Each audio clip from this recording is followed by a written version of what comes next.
Assalamu alaikum and good morning.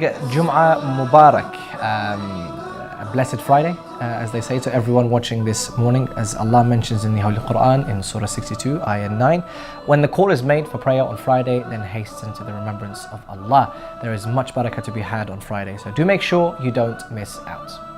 Yes, indeed. I do love Fridays because it's the end of the week and there's so much barakah coming our way, inshallah. And today we have a jam-packed show for you. Yes, we do. We have Sayyid Jalal in the studio with our very important Holy Quran recitation with ayahs from Surah Naba. Excellent, looking forward to that. Straight after that, we have Ibrahim Al-Ansari on the couch with daily du'as, which includes beautiful recitations and explanations about Friday du'as. Yes, we also have a psychotherapist, Sister Baraka, dropping by to discuss loneliness. If you've been affected, then do stay tuned. SubhanAllah, vital information that we all need to be aware of, and looking forward to my session with her later. Today we also have your health questions and queries answered by Dr. Yasir Madni, and today we will discuss the importance of healthy lungs. Healthy lungs it is, very important. We also have your fiqh questions or your jurisprudential questions and queries answered by our very own Sayyid Ali Al-Nawab. On the subject today is mental health, which is a big topic in our community. Definitely. So, for the competition details, please stay tuned. We are going to go to Mustafa Al-Khatib for more details. The holy city of Karbala is home to tragedies, heartbreak, as well as treasures and wonders. Millions from around the world come to this sacred city with their prayers and tears. As well as being home to Imam Hussein Media Group, it's the home and resting place of Abu Abdullah al-Hussein and his brother, Abu Fadl Abbas alayhum as-salam. Imam Hussein sacrificed his life for the sake of truth and preservation of the religion and teachings of his grandfather, Muhammad, peace and blessings be upon him. Imam Baraka says, order our Shia to visit the shrine of Imam Hussein alayhi salam, since doing so increases sustenance, extends life, removes evil, and that visiting the grave of Imam Hussein alayhi salam is a duty upon every believer who believes in Imamate from Allah Almighty. So we invite you to come to Karbala and come to visit your Imam and perform ziyarah. Unfortunately, not everyone can come visit Imam Hussein. Not everyone has the ability or opportunity to visit regularly, and that's why Morning Baraka is giving you the opportunity to perform ziyarah from your very homes. We want you to send in your du'as and names of your loved ones so we can recite the ziyarah of Imam Hussein alayhi salam on their behalf. Maybe you have a loved one whose name you want to put forward, a marhum who would benefit, or maybe you miss Karbala and yearn to see Imam Hussein, peace and blessings be upon him. Why not send a small message or a dua for us to read here in the holy city of Karbala? Whoever's name you put, whatever dua or small message you have, the Morning Baraka team will pass it on to our team here in Karbala, and we will recite the ziyarah, read the message, and broadcast it on Imam Hussein TV3. Send in your names, du'as, and small messages to Morning Baraka at @imamhussein.tv, or message us or leave a comment on any of our social media platforms. We look forward to hearing from you, and may Allah and the Ahlul Bayt accept all of our a'mal and our ziyarah, inshallah. Yes, and welcome back as we kickstart today's program with the recitation of the Holy Quran, and as always, a dear friend of mine and of the channel as well, Sayyid Jalal Ma'soumi. Assalamu alaikum, Sayyid Jalal. Assalamu alaikum wa rahmatullahi wa barakatuh. So, Sayyid Jalal, I believe that you're going to be reciting from Surah An-Naba, verses 31 to 46, yes? Yes, inshallah. Inshallah. I wish you enjoy this recitation, you and dear viewers. I very much look forward to hearing you, so inshallah, take it away. أعوذ بالله من الشيطان الرجيم.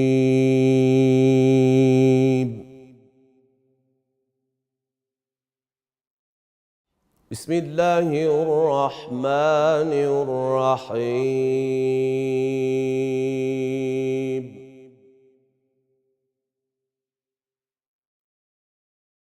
إن للمتقين مفازا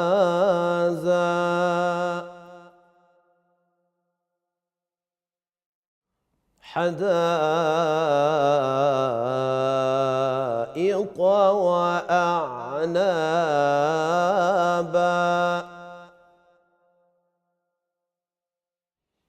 وكواعب أترابا وكأسا دهاقا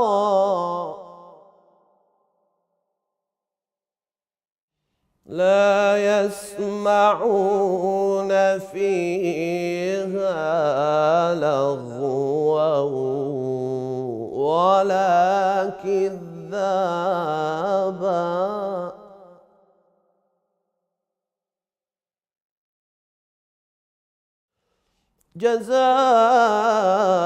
جزاء من ربك عطاء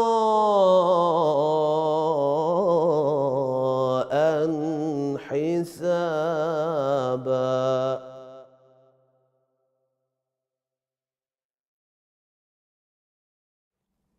إن للمتقين مفازا حدائق وأعنابا وكواعب أترابا وكأسا دهاقا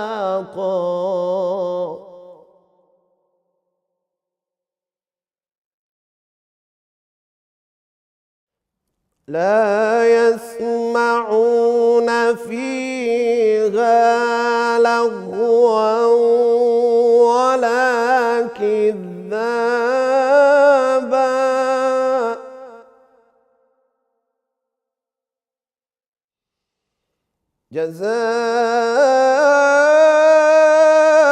جزاء من ربك عطاء حسابا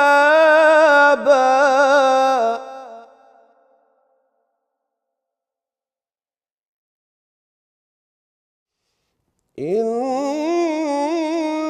للمتقين مفازا حدائق وأعنابا وكواعب أترابا وكأسا دهاقا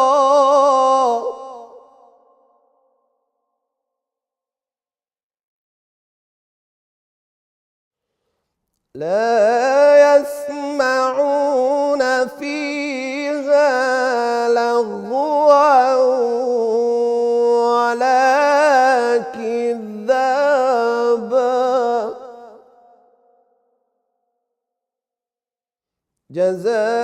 جزاء من ربك عطاء حسابا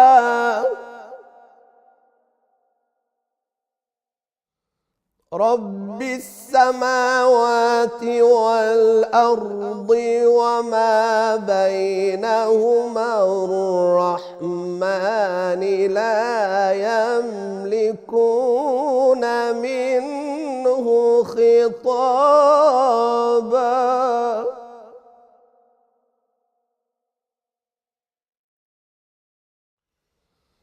يوم يقوم الروح والملائكة صفا لا يتكلمون إلا من أذن له الرحمن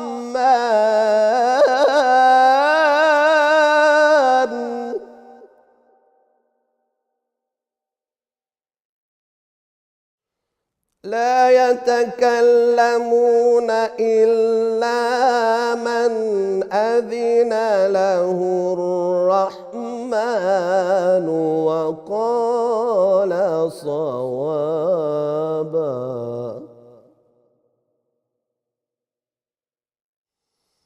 ذلك اليوم الحق فمن شاء اتخذ إلى ربه مآبا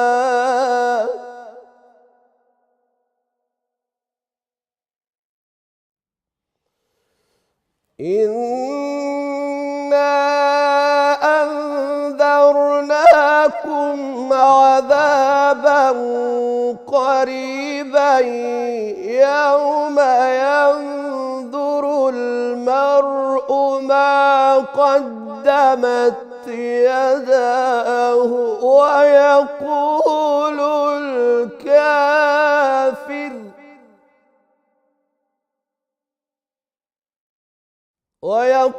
الكافر يا ليتني كنت ترابا صدق الله العلي العظيم اللهم صل على محمد وآل محمد. Wow, fantastic, fantastic, beautiful, Sayyid Jalal. Really, really appreciate your time. It's so nice to start off the day. It is. I really do enjoy the mornings with Morning Baraka when we yeah. have such a blessed start. And Especially when it's the recitation of the Quran. It's really, really great. So I hope the viewers are enjoying it as well. Yeah, so from Quran, we're going to now be focusing on du'as and supplications and how to really speak to Allah subhanahu wa ta'ala, and here to kind of shed light on some of the supplications and the du'as, or even the ziyaras that we don't really know much about, is Ibrahim Al-Ansari. Ibrahim, assalamu alaikum. Alaikum assalam. How are you? Everything okay? Alhamdulillah. How about yourselves? Good, thank you. Thank you for joining us again. Thank you very much for having me once again. Yeah. So today's a Friday dua. Yes, Blessed inshallah. Friday dua. Yeah. Friday dua, of course, it's a Friday today. A beautiful way to start the day is through supplication, through making a closer bond, a closer connection to Allah subhanahu wa ta'ala. And it's whenever we start the day by calling out to Allah subhanahu wa ta'ala, we are saying that we are starting the day in your mercy. We are starting the day for you to protect us.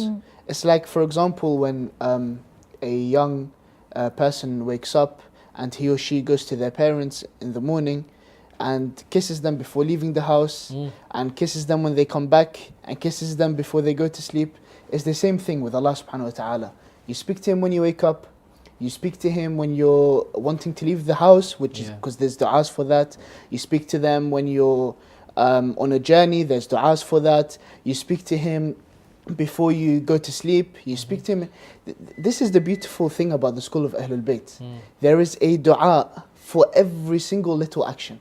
Even for entering the house, for going to the bathroom, for washing, for whatever you may think of. Even in wudu, there are specific du'as for every step in wudu. For washing the face, for washing the arms, for wiping the head, for wiping the feet. And every single one of them is just so beautiful, because the Imams tend to put the supplication in such a way where they include lessons and show us how to live our life, as well as making sure that there is always a special bond between us and the Creator. And they also show us, don't they, the etiquette of speaking to God. Because I have so many people often saying, well, you know, I just struggle to know how to approach God. This is God. And yet, so even if they're not from the school of Ahlul Bayt, introducing them to the du'as of Ahlul Bayt is a really nice way to sort of break that barrier that people have. And it's a shame that that exists in people, because God is, you know, He says, I'm closer to you than your jugular vein. So to build that relationship is so important, isn't it? No, definitely. The thing is, any important person, there's always a difference in the way you speak to anyone. Be it your son, your daughter, be it your brother, sister, your parents, your uncles, your grandfather, and then there's the highest. There's Allah subhanahu wa ta'ala. Now when we speak to Him, once there is speaking with respect, and once there is speaking while being taught from the best, there's a difference. Because once I think I am respectful in the way I am speaking, just because this is how I have grown up, for example. I have been told that this is okay. As we know, the same way I can speak, for example, in my Arab culture, if I go to a different culture and speak the way I do at home, they might find it rude. Ahlul Bayt alayhim salatu wassalam are the closest to the culture, let's say, of Allah subhanahu wa ta'ala, and they tell us exactly how to address Him Almighty. Beautifully said. This is a Friday dua, but because it's a Friday, I'd really like you to recite it, and then perhaps we can talk about what it means. And Inshallah, definitely.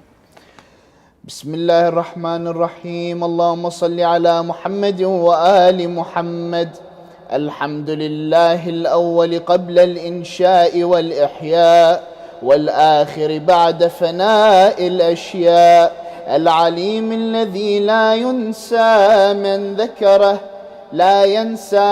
ذكره ولا ينقص من شكره ولا يخيب من دعاه ولا يقطع رجاء من رجاه اللهم إني أشهدك وكفى بك شهيدا وأشهد جميع ملائكتك وسكان سماواتك وحملة عرشك ومن بعثت من أنبيائك ورسلك وأنشأت من أصناف خلقك إني أشهد أنك أنت الله لا إله إلا أنت وحدك لا شريك لك ولا عديل ولا خلف لقولك ولا تبديل وأن محمدا صلى الله عليه وآله عبدك ورسولك أدى ما حملته إلى العباد وجاهد في الله عز وجل حق الجهاد وأنه بشر بما هو حق من الثواب وأنذر بما هو صدق من العقاب اللهم ثبتني على دينك ما أحييتني ولا تزغ قلبي بعد إذ هديتني وهب لي من لدنك رحمة إنك أنت الوهاب صل على محمد وآل محمد واجعلني من أتباعه وشيعته واحشرني في زمرته ووفقني لأداء فرض الجمعات وما أوجبت علي فيها من الطاعات وقسمت لأهلها من العطاء في يوم الجزاء إنك أنت العزيز الحكيم وصلى الله على محمد وآله الطاهرين اللهم صل على محمد وآل محمد. Thank Fantastic, you. brilliant. Thank you very much. Is this the whole Friday dua? This is the whole Friday dua. One of the beauties of these daily duas is that they're all short and concise and easy to read. And every single day of the week has a dua like this, as well as a ziyarah. So ziyarah of whom now? So on Fridays, Friday is the day of Imam al-Mahdi. So on a Friday we perform ziyarah. There's a specific ziyarah for Friday, is the ziyarah of Imam al-Mahdi. This dua itself is from Imam al-Sajjad alayhi afdal salatu wassalam. And in this dua, he starts off with Tawheed. He starts off with talking about the oneness of Allah subhanahu wa ta'ala. Then he moves on to his belief in Muhammad. Because our religion stands on two. The belief in Allah subhanahu wa ta'ala and the belief in his messenger. Of course, there's the Quran and there's everything else. However, in terms of the Shahada itself, so he's performing his Shahada, and then after which he goes back to making dua for himself. Oh Allah, do not allow me to go astray. Oh Allah, make me stay steadfast on this religion. And then, of course, he moves back, because the result of being steadfast is to be of those who follow Prophet Muhammad sallallahu alaihi wasallam and his true message, which leads us to the Imams. Fantastic. Brilliant. And in terms of, because it's really fascinating to know that there's a dua or a supplication for every single day. Yeah. I'm assuming there's more, like there's a specific dua and a ziyarah for Monday, Tuesday, Wednesday. Yes, yes. So there is the ziyarah, for example, of Monday, which we've been through, is actually for Imam Hassan and Imam Hussein, because it is their day. And then you have a dua for that day as well. On Tuesday, there's a dua and there's a ziyarah. On Wednesday, etc., for every single day. And like I said at the start of this episode, that it is always about, when waking up, you're making that connection with Allah subhanahu wa ta'ala. exactly. You're telling him, I am going to start my day at your mercy, with your blessings, and this is how I want to start today. But don't you think there's already, for example, dua al-sabah that takes care of that specific need in the morning? Why the need to do dua al-sabah and then dua this and then ziyarah this and then dua that? It seems to be a lot. You see, with dua al-sabah, for example, dua al-sabah, as beautiful as it is called dua al-sabah, the dua of the morning. Inshallah, maybe if we get the chance to go through it on one of the episodes. It is the recommended time is actually after Salatul Fajr. And inshallah we'll get into detail if we have an episode on that. Whereas this Friday dua, there is no recommended time for it. Doesn't say do it in the morning. Doesn't say do it in the afternoon. This is a general dua for the day. I said it is best to kickstart your day like this because of the beauty of it, because of mentioning Allah subhanahu wa ta'ala in your mornings. So many of us, especially living in the West, we wake up for Salatul Fajr, then we have another 1 or 2 hours of sleep before we head off to work, school, whatever it may be. So maybe dua al-sabah one can recite after Salatul Fajr. Then once you're waking up and you're ready to go to your normal routine, we can recite this dua as an example. I mean, you could be on the train, couldn't you, commuting somewhere, and you could be reading that. So Definitely. it's a beautiful way to start the day, because actually I was thinking that not everyone has that time, and if you feel overwhelmed, and even if you get a couple of these in the week, Friday is obviously the day that is blessed for Muslims, and it would be beautiful to start, at some point to recite this. Yes. But again, it's as much as we can do, isn't it? Obviously, a lot of people have busy schedules, so not to feel overwhelmed that, I'm not getting the list of du'as done. No, of course. You see with du'as, they're not wajib. Du'as are mustahab. They're recommended. They're favorable by Allah subhanahu wa ta'ala. If we cannot get them in, then we can't.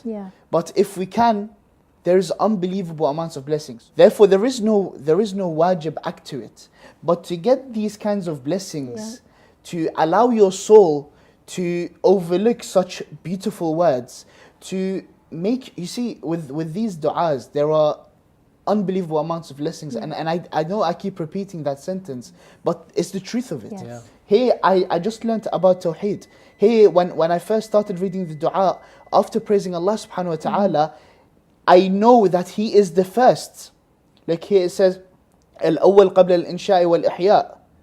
And then al-akhir ba'da fana' al-ashya', and who shall continue to exist after all things have perished. Now, these are lessons for me. This is me. This is the Imam teaching me about the attributes of Allah subhanahu wa ta'ala. Then it carries on, Al-alim alladhi la yansa man dhakarah. The all-knowing, the one who will not forget, the one who remembers Him. And here we're remembering Allah subhanahu wa ta'ala. And the Imam is telling us that part of the attributes of Allah subhanahu wa ta'ala is that if you remember Him, He will never forget you. Excellent. And I was just going to say, it makes such a difference to someone's day if you start it off by actually connecting to Allah subhanahu wa ta'ala by just as simple as dua as this. It makes a major difference to the rest of your day. A lot of people, again, you're right, they get so embroiled with the hustle and bustle of the world and the commuting and everything. They're probably watching a series or maybe listening to something or whatever it is on the way to work, or even thinking too much about work. But if you just want to take a step back, it's the morning, it's still dark, especially in the UK. It's still dark. You leave the house, it depends on what time you guys leave the house. I leave around 7 a.m. So it's still dark. It's About dark at the 8 moment, by isn't it? 7:40, Yeah. 7:50, the lights out. So depending on, it's even better if you leave at 8 a.m. because the sun is just rising. And to have that special feeling of just reciting a small dua, it makes a massive, massive difference to someone's Definitely. day. I think it's brilliant. centralizing your thought process, isn't it? To always go about your day remembering God, because it's not that He's absent and, only at the times of prayer we think about Allah. It's like you're saying, even you see the sun, those signs of creation could be metaphors for who you resonate with. Maybe you think of the Imam at that time, that inshallah he's shining his light on our lives, and there's little things that you can really connect to. And obviously this dua it's a beautiful dua, genuinely. To start it's the start of the week, it's the start of the Friday. So having these du'as and always remembering Allah subhanahu wa ta'ala, especially because throughout our day we go through different kinds of trials.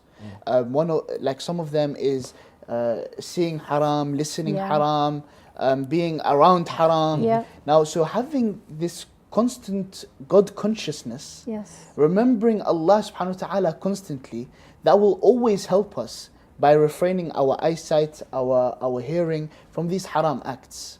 And that is the best way to get to a word that we call taqwa. And taqwa is the only way that we can get the closest to Allah subhanahu wa ta'ala. As Allah subhanahu wa ta'ala mentions, inna akramakum inda Allah atqakum. Beautiful. Thank you so much. I'd love to recap, with your permission, Zara. I've taken ahead. notes. Just to recap. I wouldn't want to deny you. Yeah. After all the effort. it's my special moment of the segment.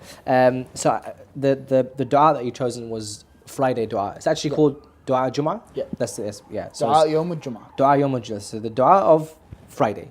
Yeah. Narrated by Imam Sajjad. Yeah. So it first starts off with Tawheed. Yeah. And then it goes on to him testifying to the oneness of God and that Muhammad is the messenger. Yeah. His grandfather is the messenger. But then it goes on to praying for himself. Yeah.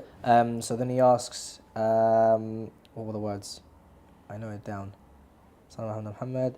وَلَا تَزَغْ قَلْبِي بَعْدَ إِذْ هَدَيْتَنِي وَهَبْ لِي مِن لَدُنْكَ رَحْمَةً إِنَّكَ أَنْتَ الْوَهَّابُ, for example. Yeah. So it goes on to praying for himself. And something that you mentioned as a key takeaway, I think, from what you guys were having discussion about in the beginning of the program, was these are ways to speak to God. But you were saying that this is, speaking to God from the way of the Ahlul Bayt spoke to God, and that's the most perfect way of speaking to God. I think I've brought everything together. I think that's about it. That's about it, right? Yeah. Anything else you wanted to add? No. I think we need to move on to our... Brilliant. Rahim, thank you so much for your time. Really appreciate it. God bless you on this day, and inshallah, likewise to both of you. We'll see you next week. Yeah. So after the break, we're going to be joined, or Zara's going to be joined by Baraka Hussein, who's a psychologist and a counsellor, and it's going to be in the specialist segment, so please stay tuned.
Welcome back, dear viewers of IMAM HUSSEIN TV.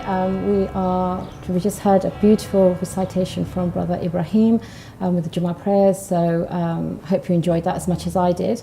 So now in this segment we're going to be talking about something a bit different, something more practical, and something that's been more in the news, and things that in the community we've been trying to remove stigma, and a lot of work has been going on. So in these days we're going to be discussing with a special guest about mental health, about things that affect us, as I said, loneliness, things that people around us, ourselves, could be affected by, and that could be self-harm, suicidal thoughts. So I do hope that in the future, in the weeks ahead, you will be joining us. So to talk about these issues, I'd like to warmly welcome a guest from Canada, Sister Baraka Hussein, who is a psychotherapist and also a Muslim counsellor. So please welcome. Assalamu alaikum, Sister Baraka. Wa alaikum assalam. How are you doing today? Alhamdulillah, yourself? Thank you, I'm very well, thank you. Thank you for joining us. Looking forward to these topics.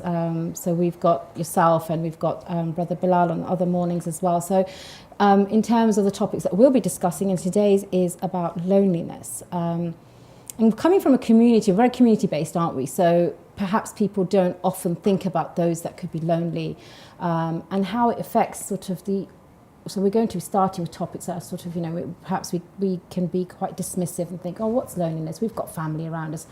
And there are people in our community that are isolated, and it could develop into sort of more serious things. So really want to delve into, a perspective from an expert about how would you describe somebody who's feeling loneliness? Because we all feel that pang in the day sometimes, or in a week, or a month, or a year.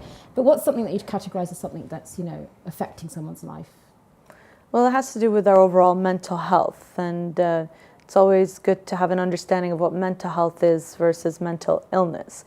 We all have mental health, just like physical health, right? So it's that balance of everything in our life, whether it's our social aspect, our spiritual, financial, physical. So when it's all in balance, that means you've got good mental health. Right.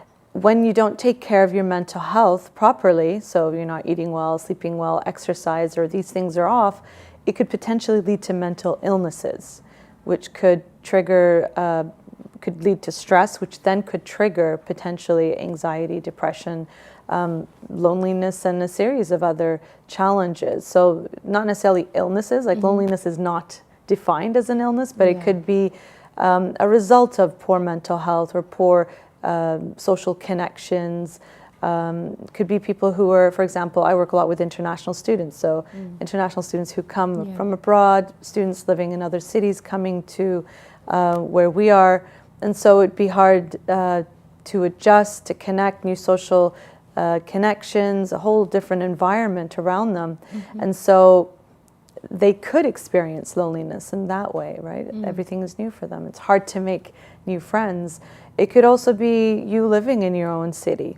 Perhaps you don't have strong ties with families or friends. It's hard for you to make connections with people, and you could experience that lack of social connection, which can lead to that lonely feeling.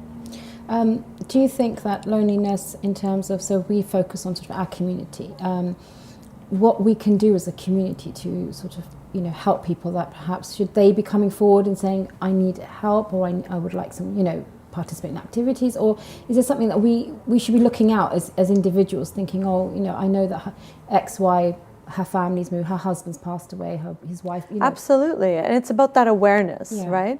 Like you just said, somebody who's just had a member of their family pass on, or they're new, or something big has happened in their lives. So it's good to offer that social support. And as a community, and especially leaders in the community and centers, you want to be able to have that awareness there, so that you can reach out, have committees, welcoming committees, have youth committees, ladies committees, young men committees, so that you can draw in people, bring in people. Let's say people come to events, to majalis, and then you always see that odd person sitting in the back, not talking, not connecting. It's really important that you reach out and connect to these people. Converts, reverts, they experience a lot of loneliness, especially in Ramadan, Eid time, because they can't celebrate or participate with family events during these special times, right?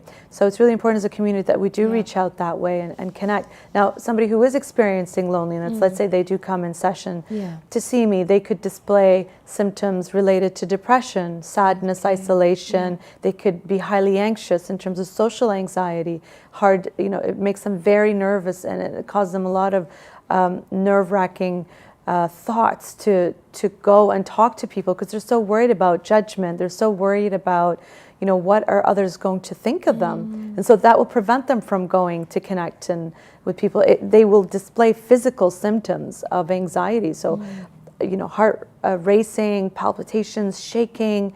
How soon? So they're quite. When you think about loneliness, you think, okay, you know, because obviously we all sort of experience it, like I said in the beginning. But so these kind of symptoms, they're quite. Are they things that have prolonged loneliness have caused, or is that something that? I mean, how soon will you see somebody that is saying, well, I don't feel good. I don't feel like getting out of bed. I don't feel like meeting people. It could be either or. Some of the root causes of loneliness could be depression, could be anxiety. I mean, with depression, it could be people exhibiting symptoms of, you know, lack of care of hygiene, loss of interest in activities that they once were participating in, not doing well in school, not attending classes, not going to work, and just withdrawing from people. And so that could be a cause of that, or it could be that loneliness causes depression, right? Because when you are lonely, you're away from and isolated, right? So that isolation could lead to that. The flip side is anxiety as well. You could be lonely because of social anxiety. You are afraid of going to connect with people, going out, and the social anxiety is quite debilitating, right? People are afraid of what others are going to think of them, hence they will stay. They won't go to centers, majalis, school, work. It becomes very debilitating that way. Now, in terms of prolonging and how soon, I mean, the sooner people get in to come talk to a therapist because they're experiencing, let's say, sadness, or they're experiencing anxiety or loneliness, then we can try and figure out what is the root cause and then figure out some kind of treatment plan to help. So I've had students come in, especially international students. It becomes really hard for them to engage in a new environment with a new culture, a new language, and expectations of how to make friends, because it's different in different cultures. Absolutely. So these students, we try to have mentorship programs, especially international student services. They would have programs for students to go and get to know the city, where you can go shopping. They'll have different social activities for other international students to connect. So, I mean, most universities would have these types of programs and to help students integrate better and connect and build that social connection. And then we start teaching people how to make friends in a different culture. So this is specific to international students, but in general, the clients I see who experience this is because, let's say, they didn't learn the proper social skills growing up, involved with emotional intelligence per se. So learning how, you know, referring to how you feel and how you respond to others' emotions and whatnot. So that becomes really hard for them to detect, you know, how do I behave? Some you know, clients have autistic tendencies. So that becomes really challenging for them to connect with others because of social challenges there as well. So you basically will meet somebody and then obviously case by case give them that advice, and so it wouldn't be one size fits all. Absolutely deep not. dive. Don't, you know, just no, put yourself out there. Everybody's different. Everybody has different. their own struggles, and so it really depends on, first of all, where the client is as well. Everyone's got their own pace in terms of where they are in that moment. Some people may not be ready to take on, all right, let's do this plan where you're going to go to a center where there's an event, you're going to go introduce yourself, or go to the organizers. That can be really challenging for somebody. Somebody who's experiencing social anxiety, which is why they're lonely per se. So we go step by step. I usually start off, because I work in a university setting. Well, why don't we take a look at the local Muslim group or another group or society that is of interest to you? Perhaps sports, perhaps video gaming, perhaps fashion, perhaps travel. And so there you are more likely to meet people who have the same interests, which makes it easier for you to connect to somebody if there's the same interest there. It's such a vast topic, because I was just thinking about introverts and extroverts. Yes. And you've got that kind of, and I often read, you know, I'll see things on social media where they say about introverts, and we really don't like to be, you know, it's easier to be an extrovert than an introvert in society because people are, oh, that person keeps to themselves. But that could be their own comfort zone, right? So that's fine, isn't it, to be an introvert? I mean, introverts can still engage and connect with people. However, how do they draw their energy afterwards is by being alone. Now, there's a difference between being alone and lonely. Because an introvert will rejuvenate through being alone, through having that alone time to stimulate themselves again, whereas extroverts need the social drama, social activity an interaction. That's where they draw their energy from. So there's a huge distinction between loneliness and being alone. For example, you could be in a relationship with somebody, okay, in a marriage, and could be very lonely. Because you don't have any intimacy, physical or emotional, with this person. There's no connection. You don't do things together. Each person's on their phone or on the, watching TV. I've had married friends saying that to me, that, you don't understand what it's like to be in a marriage and you're alone, and thank goodness, you don't imagine that, because you think you're married, there's someone always there, but sorry, I didn't mean to interrupt you, but not it's at all. Interesting that it's quite so relevant in our day to day. So what would you say to somebody who's in that situation? Well, I always say go to couples counseling. Not right away. No. I mean, if that person comes to see me alone, then we look at strategies how to build the relationship, how to reconnect. I mean, if it was an arranged marriage, chances are a little bit more challenging. Let's say if it was a love marriage where you knew this person before. But it really depends case by case. But we try to work on building things of interest, things that you could do together, especially from a religious, spiritual aspect, in terms of doing things together, du'as, prayers. We're literally out of time. I think we've got about 30 seconds left. Okay. But the interesting thing is that I've always wondered that, can you solely connect on tick box of du'as and Quran? Because there's a social element to us, isn't there, that you have to get on as human beings, and that is, what do you find amusing, what do you find interesting, and all those things to match up with a person.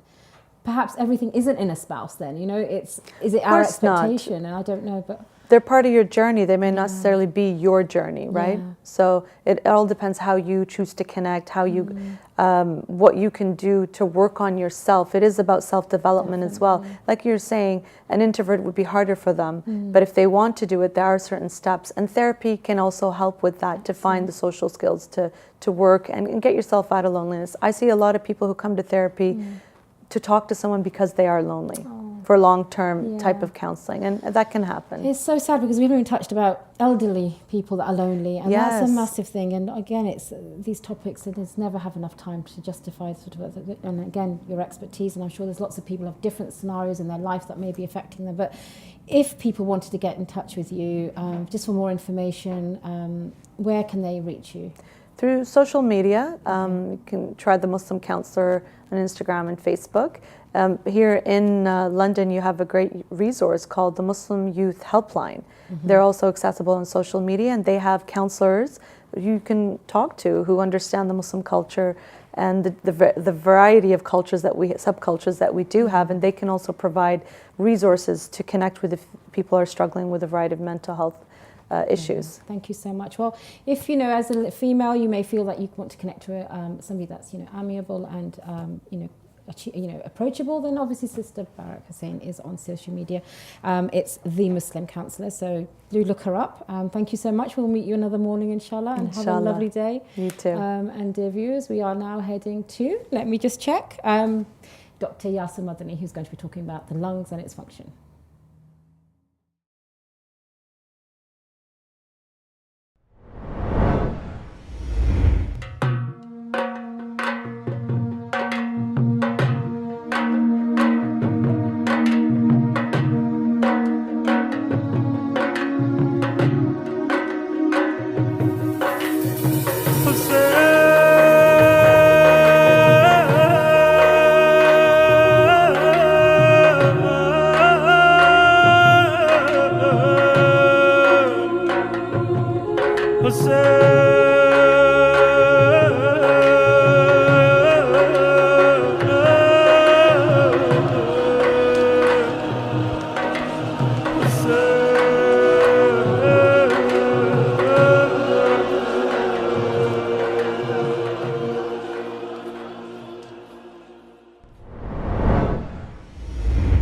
Welcome back, dear viewers of Morning Baraka. Kind of really continuing the health and wellness discussions. We're going to be focusing more on the human body now, in particular the lungs, because a lot of times we kind of focus on the heart, the mind, or the brain, the stomach, but actually when it comes to the lungs and the functions of the lungs, what more do we need to know? What really do we need to know about the lungs for us to be well informed about this particular area? Luckily, we have with us a dear friend of the channel, but also an expert in this field, Dr. Sayyid Yasser Madani. We are very, very grateful to have you on the show. Assalamu alaikum. Alaikum assalam. How's things? You okay? Alhamdulillah. Brilliant. Welcome to the Brilliant. show. Thank you very much. So the theme through this series is going to be focusing on the lungs. Sure. And really, I suppose people don't really, it's as Ali was saying, we don't really focus on so much. We're always thinking about the heart, the brain. Really from a sort of a basic level for, obviously you're a medic, most of us are, non-clinical. So what's the important functions of the lungs for us to sort of learn from? بسم الله الرحمن الرحيم الحمد لله رب العالمين والصلاة والسلام على سيدنا محمد وآله الطيبين الطاهرين. Thank you very much for inviting me. I hope the viewers find this useful, inshallah, at home. As you said, we don't focus on the lungs as much as we do, for example, the heart and other parts of the body. Perhaps before we talk about the function of the lungs, maybe if we can talk about the anatomy of the lungs a bit, because that will nicely lead on to how the lungs work, which then sets a precedence for the remainder of the episodes, which is about different lung conditions. And once we've understood a bit about how the lungs work and a bit about the anatomy, then hopefully we understand those conditions a bit better. So we have two lungs, and in fact our viewers can see diagram number 1. We have two lungs, one on the right and one on the left. The one on the right has 3 lobes, which essentially are three parts. The lung on the left has 2 lobes, or 2 parts. The reason why the left lung is a bit smaller is because we have the heart on that side as well, on the left side. Okay. And then there is a tube, which is the windpipe. The medical word for it is the trachea, and that essentially connects our nose and our mouths to the lungs. So you can actually feel your tube going down the throat. So part of the tube is actually outside the lung, and part of it is inside the lung. And the tube is supported by cartilages, which keep it strong and upright. And those cartilages are C-shaped. And C-shaped around. Yeah, the almost pipe. like a horseshoe. Yeah. And you can feel them if you press along the front part of your trachea or your windpipe. Dear viewers, you can feel all your... crying. We're finding them. everyone's You trying can to- actually feel your trachea. So, and then the trachea divides into 2. So the right main bronchus, the left main bronchus, which are the 2 major airways leading into the lungs, the left and the right. And then those airways, those tubes, if you like, the airways is the technical term, the tubes is the lay term, so we'll use tubes or airways interchangeably. They then get smaller and smaller and lead and divide out to different branches, almost like a tree. Right. So our second diagram will show the tree, the tracheobronchial tree. It starts with the trachea, then it goes to the bronchi, the main bronchi, and the bronchi divide, and then they divide into bronchioles, smaller tubes, and those tubes lead to air sacs. So if we can go back to the first diagram, please. The air sacs are the terminal part of those units. They're called alveoli. So the alveoli is a medical term. The air sac is really important, and we'll come back to that. It really is responsible for the main function of the lung, which will answer your question. What is the main function of the lung? So we'll talk about that in a second. And as you can see, under the lungs is a diaphragm. That is a large muscle which divides the thorax, the chest cavity, from the abdominal cavity. Not only does it divide, but its main function is in respiration as well, in breathing. So we'll talk about that shortly. Now, surrounding the lungs, if we can go to diagram number 3, please, is a thin membrane, a thin lining called the pleura. And the membrane that surrounds the lung is called the visceral pleura. And then inside the rib cage, inside the chest wall, there's another membrane, which is the parietal pleura. When you say membrane, what is it? So a lining, Okay, a very lining. thin lining, extremely thin lining. And those linings, the 2 pleurae, they rub against each other. And when you're breathing in, breathing out, they're rubbing against each other, and there's a lubricant that's produced in that area that will allow them to slide against each other Okay. smoothly. Now, there's a cavity, the pleural cavity, between the edge of the lung, the outside of the lung, and the chest wall. And that cavity in normal state, in healthy states, should actually be empty.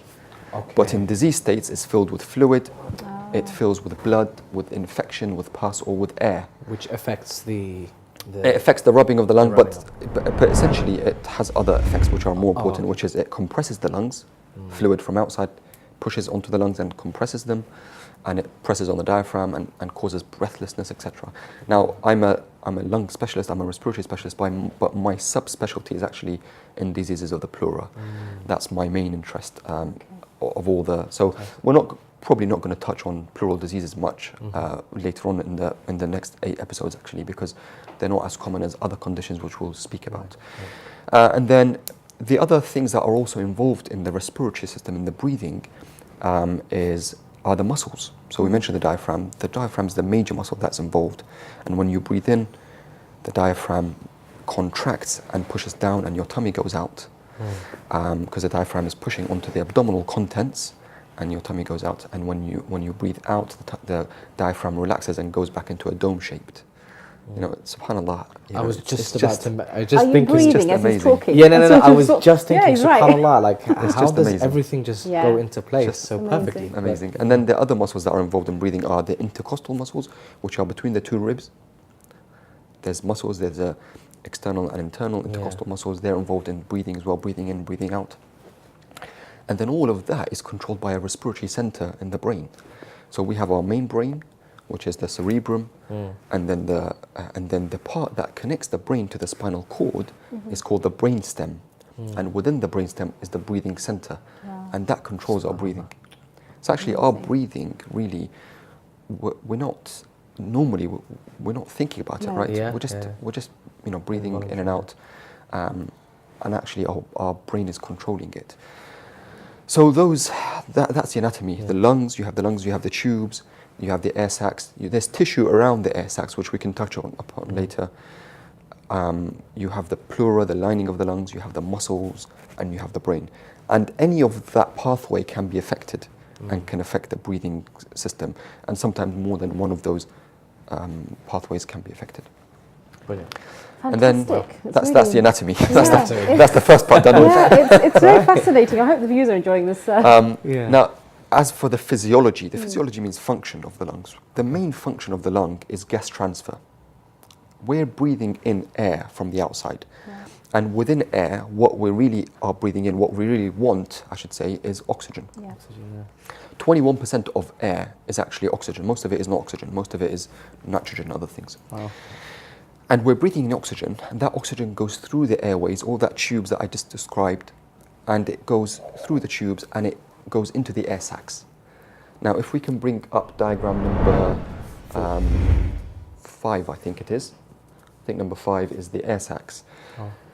The air sacs are surrounded by blood vessels. The red things that you can see are tiny, tiny capillaries, blood vessels. Within the blood vessels is blood, and within that is red blood cells. Within that is the hemoglobin. And the hemoglobin has a high affinity for oxygen.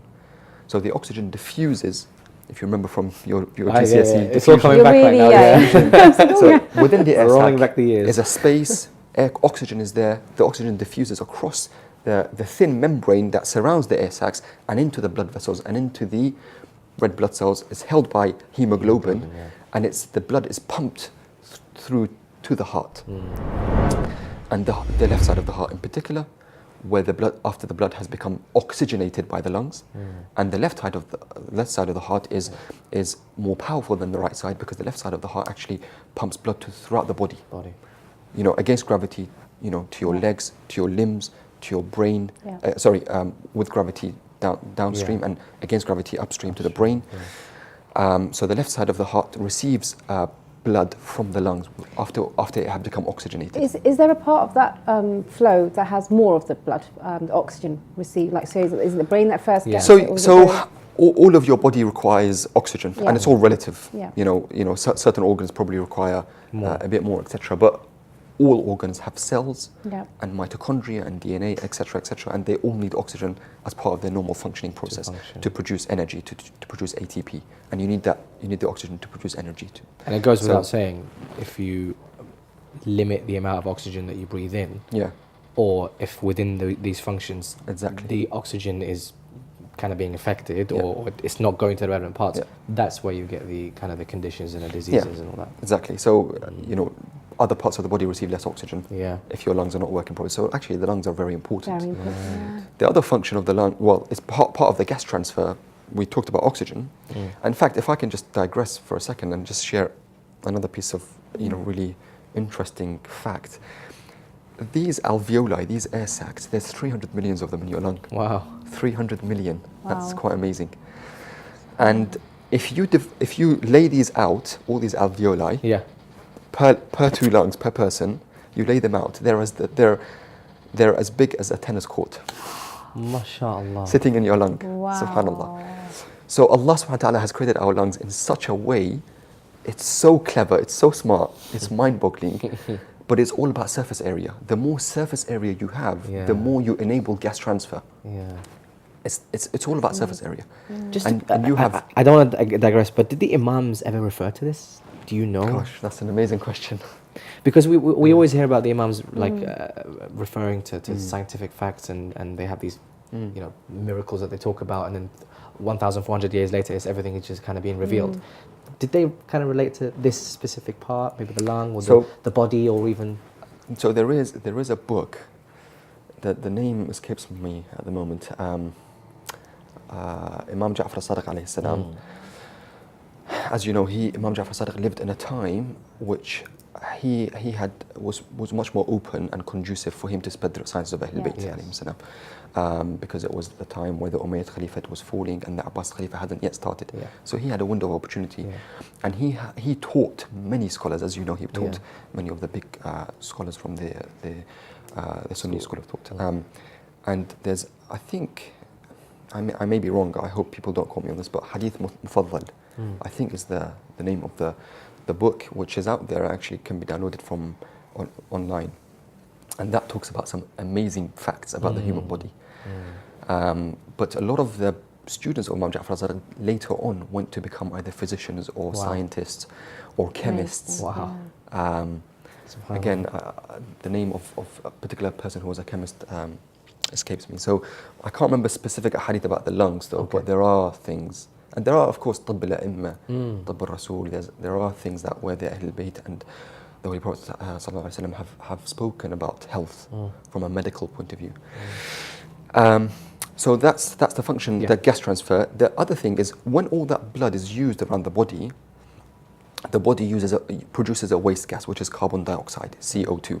Again, it's on the diagram that the viewers can see. The CO2 travels from the rest of the body in the blood vessels into the lungs, into the air sacs, and we breathe it out. Okay? And this happens in every single breath that we take. Yeah, every breath we take in and breath we breathe out. That's the major function of the lung. The second function of the lung is protection. Actually, if you think about it, we are exposed to so many things in the environment. I was just about to say, because you mentioned... We breathe everything. Yeah, because you mentioned 21% of the air is oxygen. Yeah. And technically that's how much that's what we need, is the oxygen. What about the rest of the... Yeah. So the rest of the air that we breathe in is fine, but it's all the added stuff, the pollution, the particulate matter, which is tiny little things. All the noxious substances, smoke, dusts, whatever. And there's a group of lung disorders which we describe as occupational lung diseases, which are caused by environmental factors, either organic dusts, so farmers, for example. And these are organic dusts, or inorganic dusts, such as people that work in industrial environments with chemicals or fumes or dusts. And they are exposed to these dusts. For example, asbestos is one of them. We have a lot of them in the UK and the Western world, not so much in the Eastern world, really. But if 9/11, for example, those firefighters that went to 9/11 to rescue people, and especially those that after it had collapsed, they were exposed to so many dusts. A lot of them have actually developed lifelong lung diseases that have actually in many cases led to respiratory failure. Wow. And people have died from that because their lung is damaged. So that's just an example. There's so many other examples. Other examples are in wars where people have used uranium and other nuclear weapons and biological weapons, and people have breathed in those chemicals, and that's caused damage to the lungs. So the lung protects us against these things, and the way it does that, again, this is amazing. I think we have another diagram for the viewers, diagram number 6, which will show the lining of the lung inside the tubes. In the lining of the lungs, there's hairs called cilia. And within the lining of the lungs normally produce, in healthy states, produce mucus. And that mucus traps these things that we breathe in that are not healthy to our body. And then the cilia wafted up. They're hairs that beat like that. They waft up that mucus and it comes all the way up to the throat and we swallow it without knowing. Wow. All right. So rather than it remaining in the lungs and causing damage. Okay, but then if we swallow it, where does it go then? So it's not harmful to our stomachs, okay, it's just, but it's harmful to our lungs, a lot of these things. So it's amazing. That's amazing. We're nearly towards the end. So as a lung specialist, what was it that drew you towards this sort of this area? Are you still as excited about it when you sort of work in your... So I remember being a medical student actually. One of my first placements, my first medical placement as a third year medical student. The third year is when we start our clinical, experience as medical students. The first 2 years were mainly in universities and lecture theatres. I remember doing a respiratory rotation, and that's when I started becoming interested in it. I think what drove me to it was the diversity of diseases. Right. The acuity versus the chronicity of the conditions. There are some conditions which are very acute, like infections, which we'll talk about, acute asthma, and other things which cause acute respiratory failure. And as a respiratory specialist, you can go in there and potentially make a difference to someone's life and save someone's life. Whereas you have some people who have chronic conditions, and a lot of those conditions are irreversible. They cause chronic respiratory failure, and you just support them, those patients, to live with it. And the other spectrum at the same end of those chronic conditions is palliative care, where you're just helping people with their symptoms at the end of life, lung cancers and things like that. So there's so much diversity in different ways, and there's so many different conditions that affect different ethnicities as well within respiratory medicine. Really? So you come across a wide variety of people of different ages, patients of different ethnic groups, etc. And the other thing that drives me to it is the practical procedures. I like to do things with my hands, so there's a lot of opportunity for practical procedures within respiratory medicine, where again you can make a difference to people's lives in terms of symptoms and diagnosis and management of their symptoms. It's amazing. So we've been told you've done quite a bit of work in Iraq for charity and things. So inshallah in the future episodes, we'd love to catch up and see what you've done and hear about it. I think that's all we've got time. But actually, just one question. You mentioned about the 2 lungs we have. Can we survive on one? We can survive on one. So there's a procedure or an operation called a pneumonectomy, which means removing of one lung. And normally that's done in lung cancer, where the cancer is so large that you have to remove, or so not necessarily so large, but pressing on such vital structures that you can't get away with removing just a part of the lung. You have to remove the whole lung. And people can survive. Some people can develop breathlessness, depending on how healthy the other lung is. If that lung is damaged from emphysema and smoking, then they probably will be breathless. But at least they will survive cancer potentially. So yes, you can. In the same way that you can survive on one kidney normally. Most often you can survive on one kidney. Fantastic. Well, I think we've got so much to discuss. Yeah, I've got more questions about that, but in terms of even keeping the lungs healthy, and inshallah in the future episodes we will discuss those. So thank you so much for today. No problem. It's been a fascinating... I can't wait for the rest of the episodes, to be honest with you. It's a fantastic start. There's a lot to take Ali's in. usually chatty, so he's clearly mesmerised by the information. So brilliant. Well, look, just echo the words of Zara. Thank you so much for your time, Sayed, and we look forward to having you on the following shows. On that note, we are carrying on with the kind of health topic or health vibe within the show today. So brace yourselves. It's going to be quite a challenging show. So hopefully you're relaxed. You've got your tea in your hand, to take in and soak in a lot of the information that's going to be sent towards you. After the break, we're going to have Sayyid Ali Nawab. We're going to be talking about jurisprudence, however, from a mental health perspective. So join us after the break.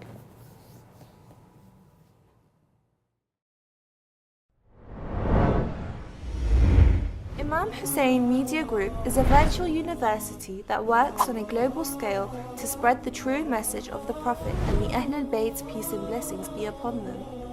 IMAM HUSSEIN TV was established 10 years ago in the city of Isfahan, Iran.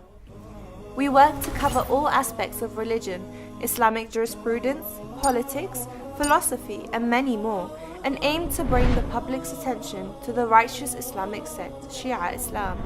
Our ultimate goal as a media group is to convey the interpretations of the Holy Quran as well as the traditions and knowledge of the Holy Prophet and his progeny, may Allah's peace and blessings be upon them.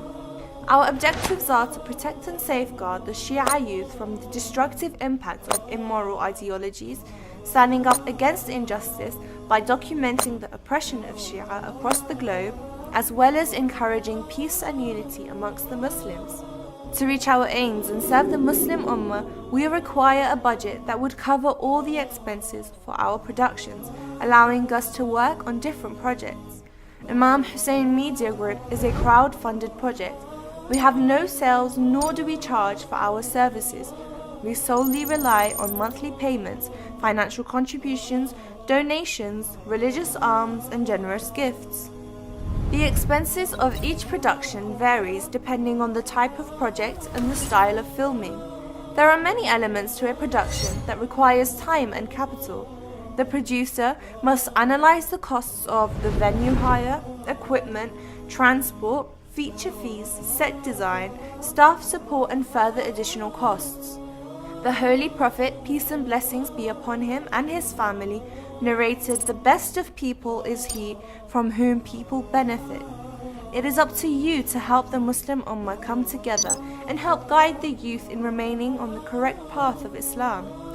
To take part in this global conquest and to spread the message of Imam Hussein, peace and blessings be upon him, please visit www.imamhussein3.tv or give us a call on +44 0203 515 0199.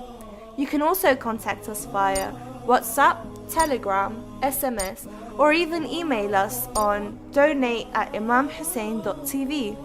Let's work together hand in hand to elevate the faith of our Shia youth today. And of course, we've reached now the kind of the end of the show. I've still got a bit of tea left in my cup, so I think I'm going to enjoy that last bit with our esteemed guest, Sayyid Ali Nawab, who really appreciate your time. Assalamu alaikum, Sayyidina. Assalamu alaikum wa rahmatullah. How are you, Sayyid? Everything okay? Alhamdulillah, thank you. Brilliant, brilliant. So yeah, this is the first time that we're honoured to have Sayyid Ali on the show. Honour is mine. For the remainder of the episode, so we very much look forward to, again, this last part of the show is to really wind down and look at different random miscellaneous topics within Islam that aren't really covered as much, and to really get a jurisprudential view of this. Well, actually, I think even in society we have a lot. We obviously go and refer to our books. We have the rulings, but we don't really understand the concept and how to implement them into our daily life. So I think talking about certain issues, whether they're with stigma, whether they're with just clarity, it's good to have a knowledgeable Islamic perspective from the fiqh. And what are we talking about today? We are talking about quite a hot topic at the moment, and it's unfortunate, it's mental health. So in the general society, a lot is being improvised and implemented into society to say support and networks, etc. So really from a community perspective, Islamic perspective, of what we can do, what perhaps are the rulings regarding somebody who's got a mental health condition. And I think it impacts not just the person, but the people around us. So we are a community where obviously we have our centres, we have close family, friends, and it's really to see how we can improve ourselves. So from really a perspective of Islamic ruling, what are the rulings related to mental health and sort of a patient that has this condition? Well, first of all, I would like to thank IMAM HUSSEIN TV for organising such a programme and touching upon sensitive issues, which unfortunately nowadays, even in our centres and amongst the the community members not being discussed very much. Hence we find certain individuals who are hit with these problems. Exactly. They're not experienced, or they don't know how to deal or what to do with whether it was family members or friends within their boundaries. When it comes to individuals who suffer from, for example, autism or depression or any kind of mental health, Islam comes and looks at each case individually. As I said, as we were discussing this before with the producer before I came into the show, each case, for example, may be temporary or permanent. Some individuals are born with this condition, or they get it early on into their life from very young age, as we see in the news, in the medical reports on TV, radio, in the newspapers. There are reports of children who get this very early in their life, and they are suffering from it at very serious stages. Like autism, isn't it? Like autism. That affects them in their education, in their upbringing, in their livelihood at home. Yeah. So, as I said, Islam comes and looks at each case individually. Now, we want to concentrate on the period where the individual is expected to practice certain religious acts. Of course. Allah subhanahu wa ta'ala, out of His mercy and beneficence, and that He is the creator that created us. In the hadith says that Allah subhanahu wa ta'ala is His rahmah and His mercy is stronger or closer to the sons of Adam than the mother who gave birth to that child. So Allah Arhamur Rahimin, when He gave you that health, He expected you to, for example, pray 5 times a day. But there are times that you fall ill. You catch a cold or a serious cough, that you fall in bed. Now, does Allah subhanahu wa ta'ala, or does Islam come and expect you to practice those acts that you were doing before you became ill, the same way, in the same strength, at the perfect timing as you fall ill? No. There are many traditions and ahadiths by Ahlul Bayt alayhimus salam that say that, for example, an angel came down. Allah subhanahu wa ta'ala advised or ordered one of the angels to go down and check out the condition of a mu'min. And the angel came down, noticed that this mu'min, that they usually, in that part of the day, they see him standing in his mihrab, praying to Allah subhanahu wa ta'ala. At that time, on that day, he wasn't there. So he went back to Allah subhanahu wa ta'ala and said, "Oh Allah, we did not find that mu'min in his mihrab. What do we do? Do we still write the same thawab that we used to write for him every day?"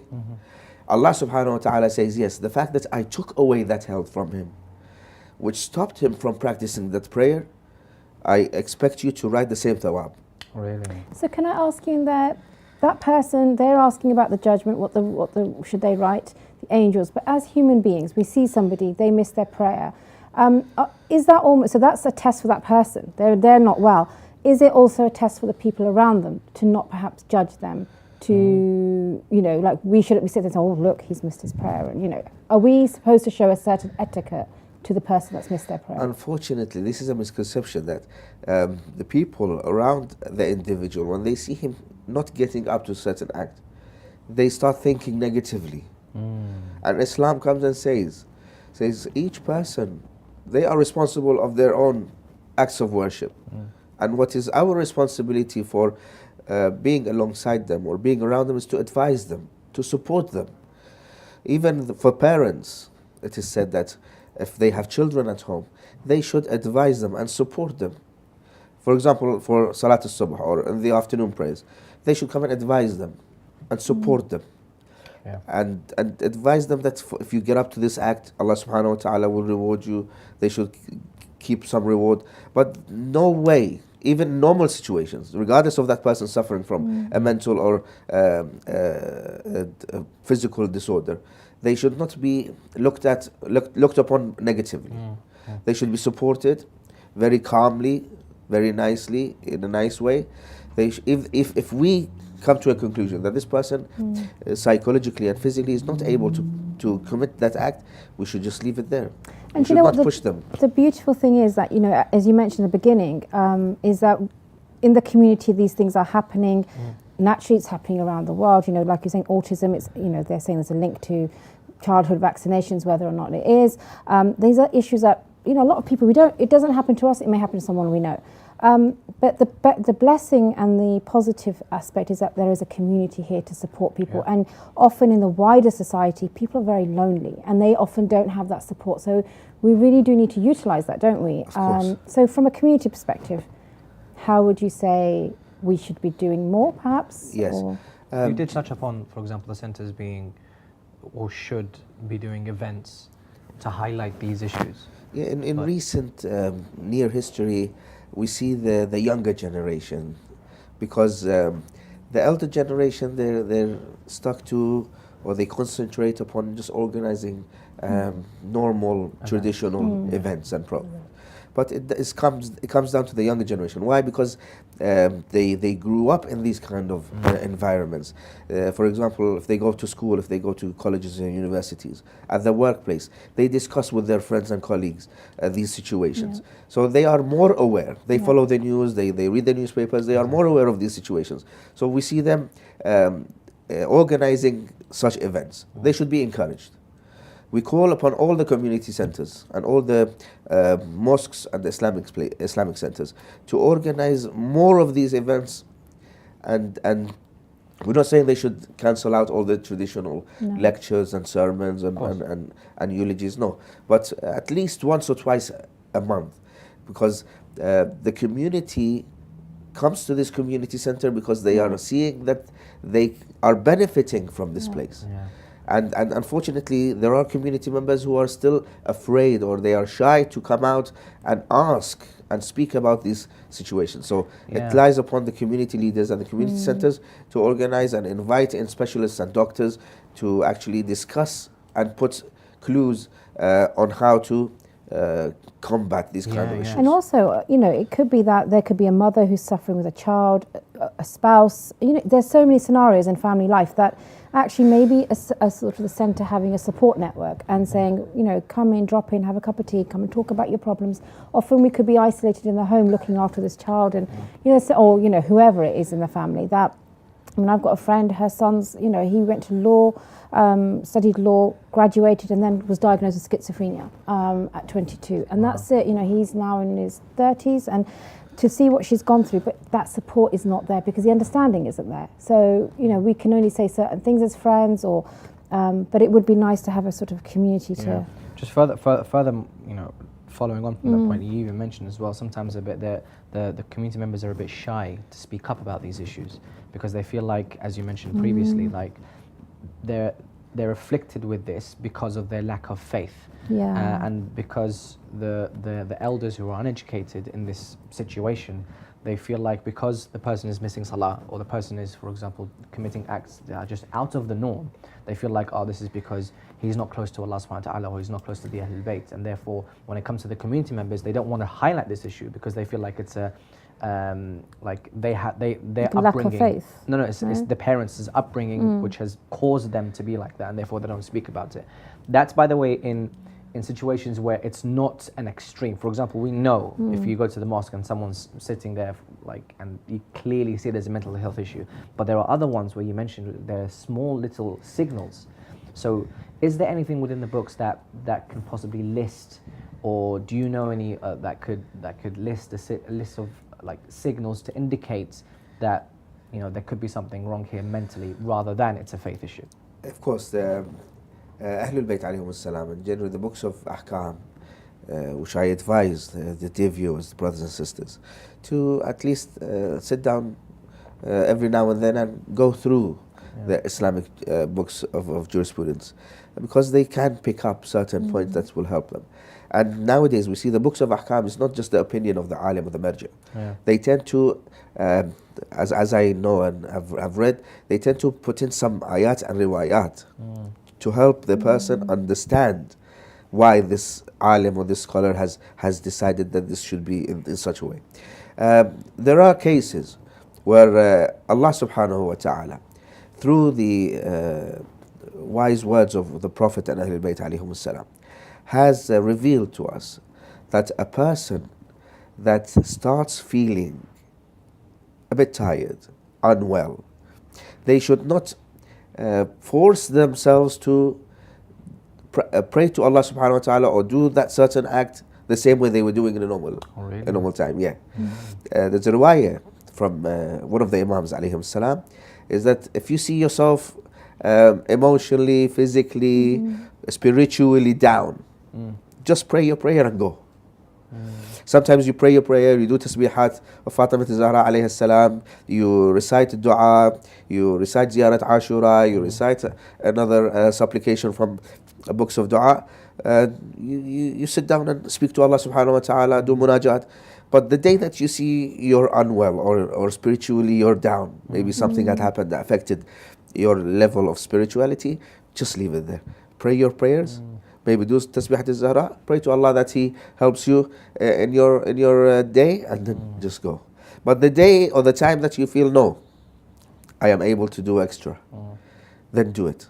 Because if you do, if you're feeling down and you do certain acts and you pressure yourself, it's the ruh, it's the spirit, it's the soul. It will feel tired. The spirit also, the soul also feels tired sometimes. So you should not force the soul upon certain acts. Interesting. And Allah subhanahu wa ta'ala, in another riwayah, because we're discussing how people look down negatively on individuals who are suffering from certain illnesses, that the mu'min will come on the day of judgment and they will be given a certain high reward. And he or she will know that I have not committed any acts of good or good deeds in my lifetime for me to deserve this amount of thawab, of good deeds. They will be told that because you fell ill for a week or a month or a good part of your life, Allah subhanahu wa ta'ala had decided that you deserve that deed. So that mu'min there and then on the day of judgment would wish that, oh Allah, if I was ill from the beginning until the end of my life, for the thawab that they will get. So here this is, if I can finish this, is that it's encouraging. We should encourage the speakers, the lecturers in the centers and the ulama. They should always encourage family members and community members to not look down upon certain individuals who go through a specifically health-wise health problem or a difficulty in their life. Because Allah subhanahu wa ta'ala will reward them to an extent that they wish that they were in that problem for the rest of their life. It's very challenging. And what I was going to just say, that I met a friend who has been ill for about 3 months, and she was feeling so upset that, she said, I pray that this is rewarding, Allah is, removing the sins from me. It's very difficult when you're in a situation that you're feeling so down and unwell that, is something wrong with me. So that's a beautiful narration to end on, actually. I think we're out of time. But thank you so much. It was really lovely to hear that. Brilliant. Said, really appreciate your time. This is first of many, hopefully. So I've got a couple more sips left on my tea, so hopefully that will bring our... Better top you up. Yeah, that will need to top up for the next episode. But that brings us to a close. Thank you very much for the Sayyid, of course, myself and Zara. Appreciate your time as well, the dear viewers. And inshallah, we'll see you in the next episode of Morning Baraka. Assalamu alaikum wa rahmatullahi wa barakatuh.